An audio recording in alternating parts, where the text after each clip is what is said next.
विशालला लावला तू वावरातनी सागात झाडं. आता त्या सागाच्या झाडाची मेंटेनन्स ठेवा लागेल का? 8 दिवस झाले की पाणी लावाच लागते सागायला काही करून.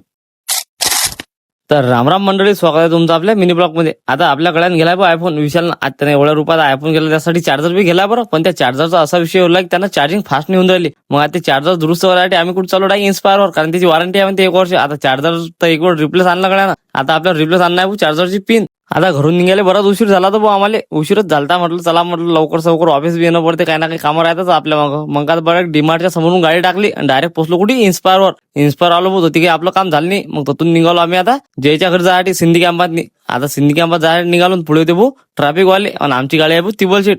लायसन कोणाच जोडली.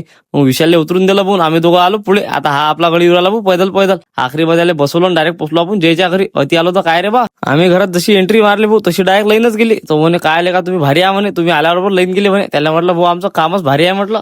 सिंधी कॅम्पातून आपण गेलो डायरेक्ट भाऊ कुठे राजेश्वर महाच्या मंदिरात दर्शन करायसाठी. मंदिरात आलो, दर्शन वगैरे केलं. दर्शन केल्यानंतर पहिले प्रसाद घेतला. गर्दी काही जास्त नव्हती. संध्याकाळच्या पारी गेलो तर बरा उशीर झाला आपल्याला. 9:30 पाऊण 10 वाजले ते. दर्शन केलं आणि तिथून आपण निघालो घर जायसाठी. घर जायच्या पहिले टाकणं पडते आपल्याला गाडीतनी पेट्रोल, कारण आता गाव बरंच दूर आहे बरं अकोले आपलं. गाडीतनी पेट्रोल टाकला. आता हा जो भाऊ आळंदा वाजटाकडे रोड आहे ना, हा 10:30 पावणे 11 वाजतापासून जास्त वायात नाही, म्हणजे वाहनं कमी राहतात. तर मग आजच्या एवढंच मित्रांनो, भेटू पुढच्या ब्लॉग मध्ये. आपला ब्लॉग आवड